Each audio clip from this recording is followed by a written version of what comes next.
Hello everyone. तो कैसे आप लोग? आशा करता हूँ आप लोग बहुत अच्छे होंगे और मस्त होंगे। आज के क्लास में हम लोग जा रहे हैं सिद्ध करने। क्या सिद्ध करने? कि जो दिया गया बिंदु है ना, संरेख है, मतलब संरेखी है, मतलब एक ही रेखा में है। लेकिन आपको शर्त दे दिया है कि संरेख उस समय होगा जब 1/a प्लस 1/b बराबर 1/3 आंसर आएगा। तब क्या होगा कि जो बिंदु दिया हुआ है ना, संरेख हो जाएगा। बनाएंगे कैसे? तो सबसे पहले लिखेंगे हल।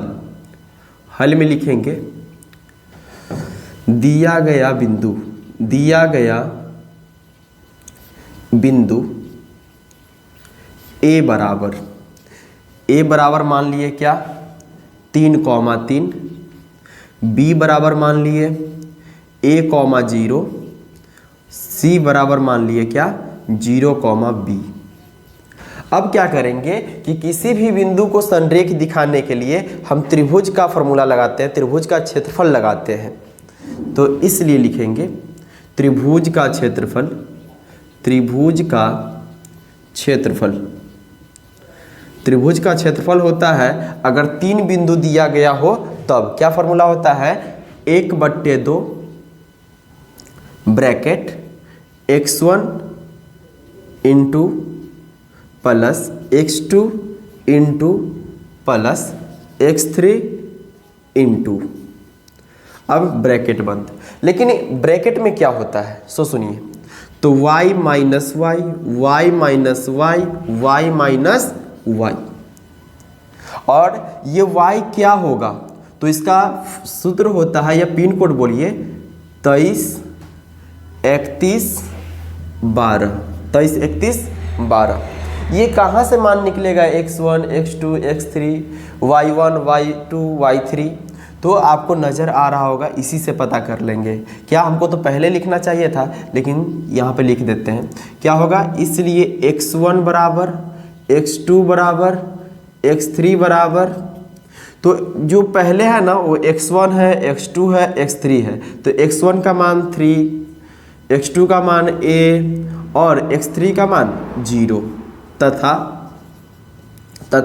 अब y वाला का बात करते हैं। y1 बराबर y2 बराबर और y3 बराबर। तो y1 है 3, y2 है 0 और y3 है b। आपको इसके बाद इसको लिखना था, लेकिन हम फार्मूला लिख चुके हैं। चलिए अब मान बैठाते हैं, और मान बैठाने के बाद हमको अगर ये आ गया 1/a प्लस 1/b बराबर 1/3, तब कह देंगे कि बिंदु क्या है? संरेख है। दिया गया बिंदु संरेखी है। रखते हैं मान 1/2 है तो 1/2। अब x1 का वैल्यू देखिए, x1 का वैल्यू 3 है तो 3 रख लिए डब्बा में। y2 का वैल्यू कितना है? तो y2 आपको नज़र आ रहा है क्या है 0। अब माइनस है तो माइनस। y3 का वैल्यू कितना है? तो b है तो b। चलिए प्लस है तो प्लस। x2 का वैल्यू क्या है? तो x2 का वैल्यू नज़र आ रहा है क्या है? a है डब्बा में। y3 माइनस y1, y3 का वैल्यू कितना है? तो y3 का वैल्यू है b माइनस y1 का वैल्यू है 3। चलिए डब्बा बंद। प्लस x3 का वैल्यू कितना है? तो 0। अब ब्रैकेट में कुछ भी आएगा 0 से गुना होगा तो 0 ही हो जाएगा, लेकिन चलिए मान रख लेते हैं। तो x3 का वैल्यू 0 और y1 का वैल्यू कितना है? 3 माइनस फार्मूला का y2 का वैल्यू है 0। ब्रैकेट बंद। आगे काम करते हैं। 1/2, 3 है तो 3, और 0 में से माइनस b जाएगा तो माइनस b रह जाएगा। प्लस है तो प्लस, a है तो a, अब b माइनस 3 है तो b माइनस 3, लेकिन हम गुना करवा लेते हैं अंदर में। चलिए तो गुना करवाते हैं। क्या है? a में b से गुना होगा तो ab, माइनस है तो माइनस, a में 3 से गुना होगा तो 3a। इसका काम कर लिए। प्लस 0 में कोई चीज़ से गुना करते हैं तो 0 हो जाता है। 0 में कोई भी चीज़ से कितना भी बड़ा संख्या हो तो 0 होता है। आगे काम कर लेते हैं। 1/2 है तो 1/2। अब प्लस है माइनस है तो माइनस, 3 में b से गुना होगा तो 3b, प्लस ab है तो प्लस ab, माइनस 3a है तो माइनस 3a, ये 0 तो गया। चलिए अब क्या करते हैं ना, क्षेत्रफल के बराबर में 0 रख लेते हैं, क्षेत्रफल के बराबर में 0। चलिए आगे काम कर लेते हैं। जगह नज़र आ रहा है क्या? देखिए तो नीचे में जगह है क्या? चलिए तो 0 बराबर 1/2 है। अच्छा 1/2 है, क्या है? 1/2। उसको उस साइड ले जाएंगे तो ये पलट जाएगा, क्या हो जाएगा? 0 में गुना हो जाएगा, 1/2 है, उधर जाएगा तो 2/1 हो जाएगा, बराबर इधर बच जाएगा सिर्फ और सिर्फ -3b प्लस ab और -3a। चलिए आगे क्या काम करेंगे सो सुनिए। आगे हम लोग काम करेंगे कि 0 में 2/1 से गुना करेंगे तो 0 हो जाएगा। चलिए ठीक है, -3b है तो 3b प्लस ab है तो ab -3a है तो 3a। इतना पर रुक जाइएगा और आंसर देखिएगा क्या है। तो पता चल रहा है कि 1/a है प्लस 1/b है, मतलब a और b वाला एक साइड होना चाहिए, a और b वाला एक साइड।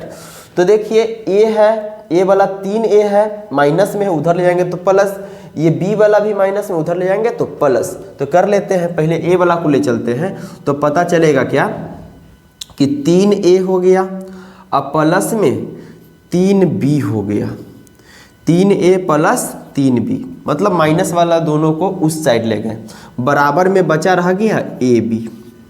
लेकिन अभी भी आंसर नहीं आया है। क्या करते हैं ना कि a है, मतलब 3 है कॉमन है, दोनों में है तो कॉमन ले लिए, तो 3 से 3 कट गया, बच गया a प्लस 3 से 3 कट गया, बच गया b, तो b बराबर ab, बराबर ab।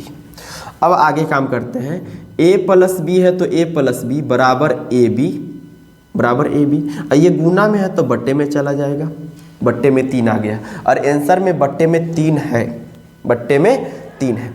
हम क्या करेंगे, देखिए बट्टे में 3 है तो पता चल रहा है, और ऊपर में सिर्फ 1 होना चाहिए। ऊपर में 1 कब होगा? जब नीचे में AB होगा, तब AB से AB कट जाएगा तब 1 हो जाएगा। तो आप सिर्फ इसमें AB तो बट्टे में नहीं लगा सकते, दोनों तरफ लगाना पड़ेगा। मान लीजिए तराजू है, इधर 5 किलो चढ़ाया तो इधर भी 5 किलो चढ़ाना होगा तभी बराबर होगा। तो सुनिए लिखेंगे दोनों तरफ AB से भाग देने पर, तो AB से भाग दे लेते हैं तो A प्लस B है। अच्छा A प्लस B है तो इसमें भी AB से भाग दे दिए, इसमें भी AB से भाग दे दिए, बराबर AB/3 है तो AB/3, लेकिन इसमें भी भाग देंगे कितना से? तो AB से। तो पता चल रहा है कि AB से AB कट गया 1 मरतबे, और इधर B से B एकम B, मतलब B से B कट गया, इधर A से A कट गया 1 मरतबे। तब पता चल रहा है क्या कि 1/B हो गया प्लस 1/A हो गया। क्या वीडियो में नज़र आ रहा है क्या? 1/B हो गया और इधर 1/A हो गया, बराबर यहाँ हो गया 1/3। इसी को आप सजा के लिख देंगे तो आपका ये आंसर आ जाएगा। क्या सजा के लिख देंगे? लिखेंगे 1/A पहले और बाद में 1/B बराबर 1/3 है तो 1/3, और लास्ट में लिख दीजिएगा अतः दिया गया बिंदु संरेखी है। अतः दिया गया